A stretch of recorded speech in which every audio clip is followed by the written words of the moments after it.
We're gonna have a lot of fun with this air rifle today. This is the Kral, K-R-A-L.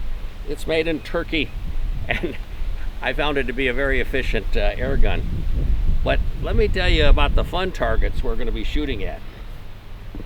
First of all, we're gonna be shooting right here at this, I thought they were plastic, but they're porcelain, little chef, and I have filled him with white baby powder. He should explode pretty good once we hit him. And then secondly, we'll be shooting at this bottle of Sprite. Of course, we'll shake it up real good. When I found these at a flea market, and I get a lot of my targets at the flea market because I want different targets. I want special targets. I took a masonry drill and I drilled a hole right here very carefully in. And that allowed me to put the powder in, and then I put some silicone glue on top of that, and he's all ready to be shot. In the background, you may or may not hear my neighbor. He's mowing his grass right now. The sound of a lawnmower is not threatening, so even though neighbors hear the lawnmowers, it's not a big deal. But when they hear an air gun that isn't at all silenced, we have a problem. We're no longer backyard friendly. And one of my messages is that we have to be backyard friendly, or the state and the Fed and all the governments are going to be compressing down our rules and rights with these air guns. So please, please, make sure if you're shooting in your backyard, you're using a backyard air gun. This is called the Kral Breaker, or Puncher Breaker Silent. Puncher, I guess it punches through things. Breaker, it breaks things. But the silent shows that here's the barrel. And then here is the moderator at the end that silences the gun. And then the air is all stored in this second tube. Well, let's find out how well it shoots today.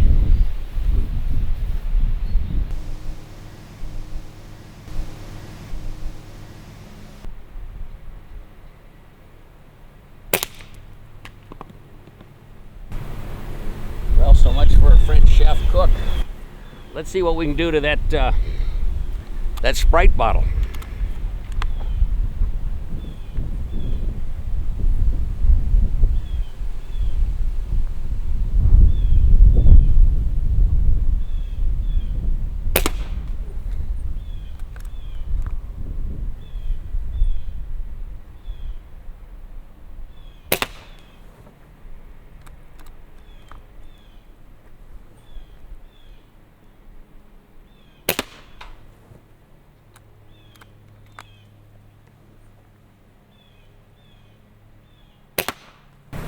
And we'll see if we can hit some of those prairie dogs on the red target.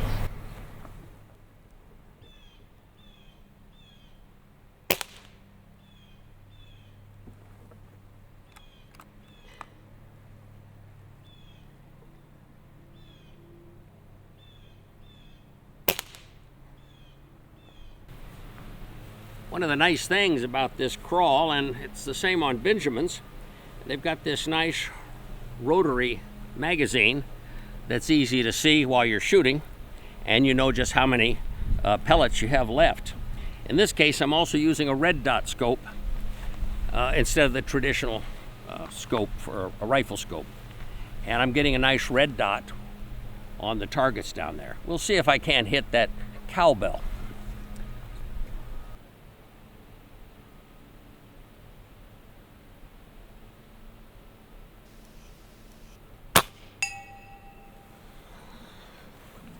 In an interest to making our target practicing just as interesting as possible, beside cowbells and 2-liter bottles of pop, I love these coroplast signs.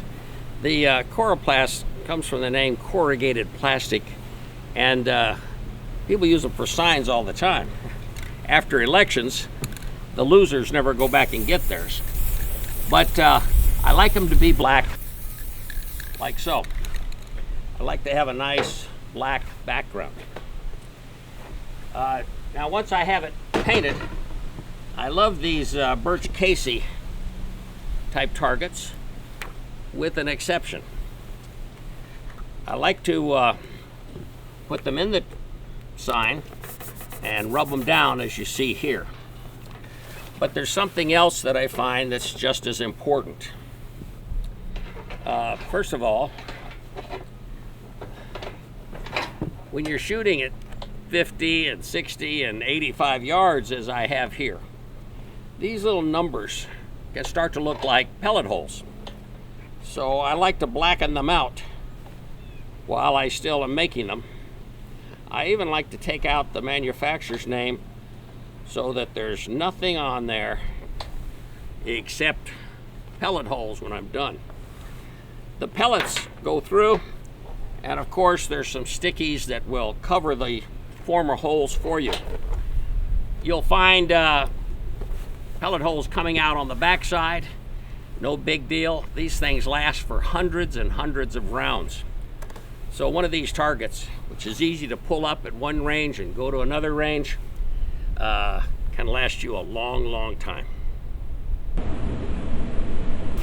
On this Kral puncher breaker silent, I just got this out of the box last night. But one thing we have to do with all guns, and probably do them every season, is to get them sighted in on a bullseye target. And in this first shooting, all we're really interested in is getting a tight group.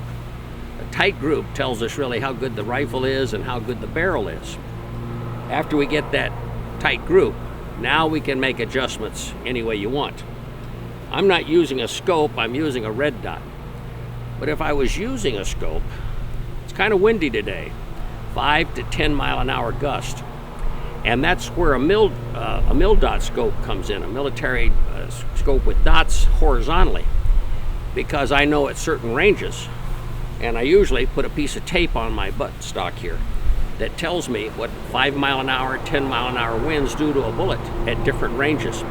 So I can then move to the left or to the right on those mil dots to account for wind.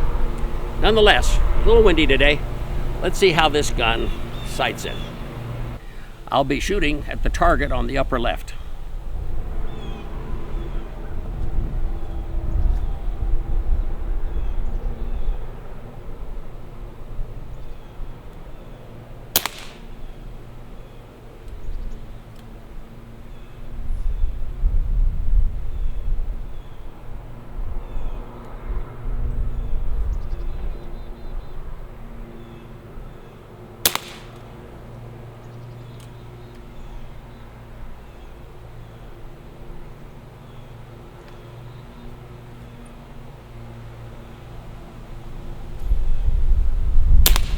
Now that's our first 3-shot group, and it's reasonably tight. It is from here that we make adjustments, whether you're using iron sights, a scope, or in this case, a red dot. Well, we've thrown some tennis balls out there in the water, and one of them's purple. Let's see how close we can come to it.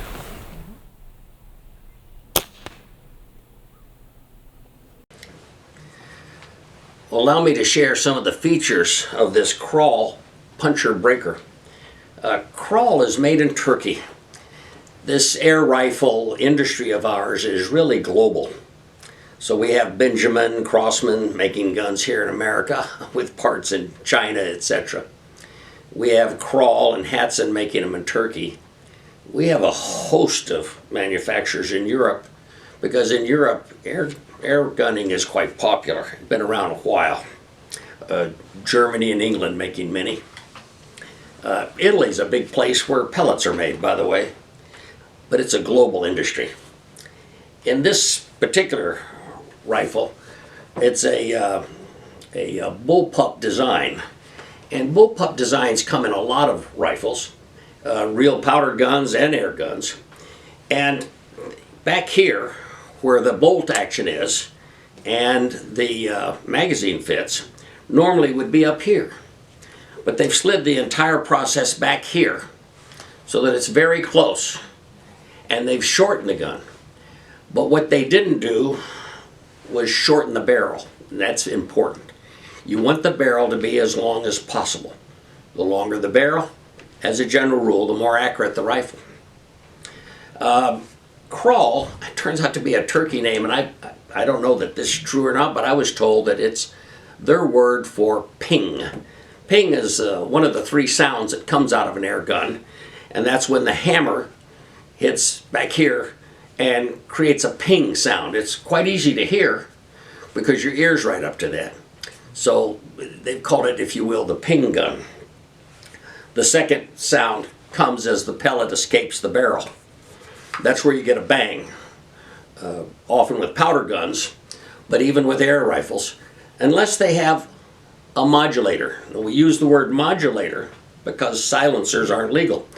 So this gun isn't silent, but it did cut a huge amount of the sound out by modulating the sound down. So here's the barrel is thick, and look from here back, the barrel is thin. This is truly the barrel. It goes through this modulator, which silences the air gun so that we don't get a big bang as the pellet leaves with all this pressure behind it. The third sound that an air gun makes is when that pellet goes downrange. If we're up over 1,050 feet per second, we're surpassing the speed of sound. And that's where you get this bing, and that's where neighbors get very, very upset. One of our missions here at Amazing Accuracy Air Rifles, I want to share with you, is to keep these rifles backyard friendly, and that's why it's important. You want to use as heavy a pellets as you can, in some cases heavy slugs, to keep all this air pressure that we've built up and keep this pellet going below the speed of sound. Since this gun lost a pound of weight by making it the bullpup design, I decided to keep the weight as low as possible, and I put what's referred to as a red dot. So this is much lighter than a full scope, and when I look through it from this position, I'm looking at a red dot, and wherever the red dot is, that's where this pellet's going to go. It's got a nice hammer design to cock the hammer, and a nice cylinder goes right into this space here. None of it interferes with the shooting. And Kral, and I would say Hatson too, both the turkey guns, they make a good magazine for their guns that I can rely on and count on. This gun's got more things too available. Let's just take a look at them. For one thing, we have a spot up here to store extra magazines. First time I've seen that in any gun, but that's kind of nice to have. All you have to do is learn how to put it back together, and it's a nice thing to have. Also notice, I'm not going to ever aim an air rifle or any gun at anybody, but notice as you look right here, we have the air pressure. And again, they recommend, you can see the green and red, but they're wanting between 1,000, 2,000 pounds of air pressure in this second tube. Probably the shortcoming on the Hatson guns is this hole here where they, right here, where you put in the air hose. It's not the best. It's got some sharp edges, and there's some rubber seals on it, and they can get scarred up, and once they get scarred up, it's no longer airproof. So I'm not that happy with it, but other than that, they make a very good air gun. We've got the Picatinny rail up on top. We've got a Picatinny rail down here. We have something else here that's very, very helpful. There's a small screw right here.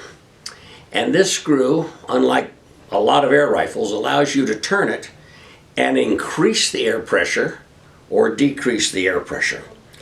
So in the middle of winter, with a foot of snow outside, you might want to retreat to inside your basement or barn or someplace where we're shooting indoors, and we can bring that power down. On the other side here, notice that unlike a lot of air rifles, we don't have a second trigger to put on as a safety. What we have though is a nice lever here, and this lever allows me to put the rifle on safe or not. A good grip, good aesthetics. I think it's just an excellent air rifle. Now let me share with you an accuracy tip. My next tip on accuracy in air rifles considers the fact that you're pretty good now. You hit the bullseye, you're ready to go hunting. Or some critter's in the backyard tearing it up. And it's time to put that critter out of its misery. So the point is, where do we shoot? We don't see a bullseye on it, and frequently we just try to hit it. I want to make that statement a little more accurate than that. I want you to know exactly where you're supposed to be aiming. Now, if you're shooting one of the big bore air rifles, and I'm sorry this isn't a very good deer or elk, but it does get my point across. When we look at a deer or elk, anything big, I want you to think of a basketball balancing right on those front two legs. I remember with my wife Paula, we were in the Bighorn Mountains in Wyoming, and we knew some elk were coming up, and we were hiding behind some trees, and I kept saying, just think about a basketball. Don't think about where the heart would be and the lung would be and a kidney would be and all these organs. Just shoot the basketball that's balancing on top of these two legs. And these elk came up, and I turned around and I whispered to her, do you think you can hit the side of a barn? Because that's how big they looked at that time. I remember a deer going over a pass, and all I had was a butt shot. But if you think about it, inside the lungs is almost hollow, and all the organs are in the front. And this was a monster buck hanging on my walls right now, by the way.